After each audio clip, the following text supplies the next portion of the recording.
দেয় তো আল্লাহ, আপনি বন্ধ করেন কেন? জমিনের সমস্ত প্রাণীর রিজিকের দায়িত্ব কার হাতে? তারাকাত তাজওয়ীজা মাখাফাতাল ফাকরি ফাকাদ আসা আয-যন্না বিল্লাহি আযজা ওয়া জাল। সে যেন আল্লাহর প্রতি খারাপ ধারণা করে। তিন শ্রেণীর মানুষের দায়িত্ব, সাহায্য সহযোগিতা করার দায়িত্ব আল্লাহর। সে যেন সারা পৃথিবীর সব সম্পদ পেয়ে। আরে ভাই, ছেলে মেয়ে আপনি বন্ধ করতেছেন কেন? এটা দেওয়ার মালিক কে? ইয়াহাবু লিমান ইয়াশাউ ইনাসাউ ওয়া ইয়াহাবু লিমান ইয়াশাউ যুকুর আও ইউযাওয়িজুহুম যুকরানা ওয়া ইনাসা ওয়া ইয়াজআলু মান ইয়াশাউ আকীমা। আল্লাহ বলে, আমি যাকে চাই তাকে ছেলে দিই, যাকে চাই তাকে মেয়ে দিই, যাকে চাই তাকে ছেলে মেয়ে উভয়টা দিই, আবার যাকে চাই তাকে আমি কোনোটাই দিই না। ঠিক কি না? তো এটা কার? দেয় তো আল্লাহ, আপনি বন্ধ করেন কেন? শরীর জরুরত ছাড়া আপনি বন্ধ করেন কেন? রিজিকের অভাবে এই জমিনের সমস্ত প্রাণীর রিজিকের দায়িত্ব কার হাতে? আমা মিন দাব্বাতিন ফিল আরদি ইল্লা আলাল্লাহি রিজকুহা। জমিনের সকল প্রাণীগুলোর রিজিকের দায়িত্ব আমার আল্লাহর হাতে। আপনি ছেলে মেয়ে নিয়ে আপনি টেনশন করেন কেন? এরা তো মানব জাতির, এটা তো প্রাণীকুলের সর্বশ্রেষ্ঠ প্রাণী। অন্য প্রাণীদের রিজিকের দায়িত্ব আল্লাহর হাতে থাকলে মানুষের রিজিকের দায়িত্ব আল্লাহর হাতে নাই? ক্বালা রাসূলুল্লাহ সাল্লাল্লাহু আলাইহি ওয়াসাল্লাম, মান তারাকা তাজওয়ীজা মাখাবাতাল ইলা ফালাইসা মিন্না। কেউ যদি পরিবার বাড়ার এই চিন্তায় কেউ যদি বিয়ে করা থেকে বিরত থাকে, কিভাবে খাওয়াইবে পরিবারকে, কিভাবে পড়াইবে, এই টেনশনে কেউ যদি বিয়ে শাদী না করে যোগ্যতা থাকা সত্ত্বেও, ফালাইসা মিন্না, নবী বলে ওই আমার উম্মতের অন্তর্ভুক্তই না। নাউজুবিল্লাহ বলেন।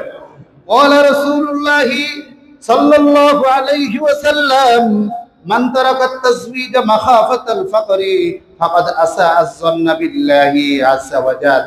কেউ যদি দারিদ্রতার ভয়ে বিবাহ শাদী থেকে বিরত থাকে, বিবাহ শাদী ছেড়ে দেয়, তাহলে সে যেন আল্লাহর প্রতি খারাপ ধারণা করলো। সে যেন আল্লাহর প্রতি কি ধারণা করলো? খারাপ ধারণা করলো। সে আল্লাহর ওয়াদার উপরে তার আস্থা নাই, যে আল্লাহ বললো সবার রিজিকের দায়িত্ব আল্লাহর, এই ওয়াদার উপরে তার কি নাই ভাই বলেন?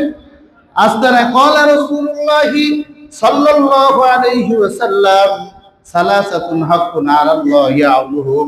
নবীজি বলেন, তিন শ্রেণীর মানুষের দায়িত্ব, সাহায্য সহযোগিতা করার দায়িত্ব আল্লাহর হাতে। এক নাম্বার আল মুজাহিদু ফি সাবিলিল্লাহ। এক নাম্বার মুজাহিদ, যারা আল্লাহর রাস্তায় জিহাদ করে, তার সমস্ত সহযোগিতার দায়িত্ব কার হাতে? দুই নাম্বার ওয়াল মুকাতিব ইউরিদুল আদা।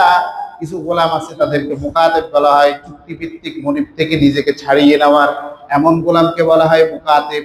তারা যদি নিজেকে ছাড়িয়ে নেওয়ার নিয়ত করে, আল্লাহ তাকে সাহায্য সহযোগিতা করেন, আল্লাহ তাই করেন। তিন নাম্বার ওয়ান্নাকিহুল্লাযী ইউরিদুল আফাফ।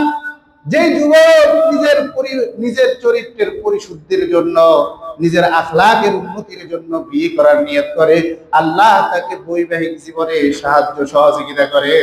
আমাদের অনেক গার্ডিয়ানরা আছে, ভুল ধারণার কারণে ছেলে মেয়েদেরকে বিয়ে শাদী থেকে বিরত রাখার চেষ্টা করেন।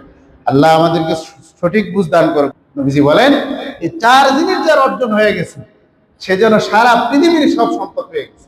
এক নাম্বার কলবান শাকিরা, শুকরিয়াশীল একটি অন্তর, অলিসানান যাকিরা। 3 নাম্বার ওয়াবাদানান আলাল বালাই সাবিরা। 3 নাম্বার বিপদে ধৈর্য ধারণকারী একটি দেহ। 4 নাম্বার ওয়াজাওজাতান লা তাবগিহি খাওনান ফি নাফসিহা ওয়ালা মালি।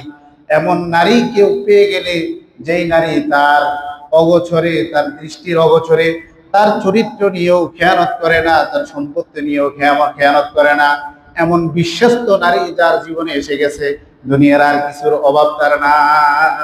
একজন সৎ নেককার নারী পাওয়া, এটাই জীবনের সবচেয়ে বড় একটা অর্জন, সম্পদ। হাদিসের মধ্যে আসছে, ইন্নামাদ দুনিয়া মাতা ওয়া খায়রুল মাতাই আল মারআতুস সালিহা।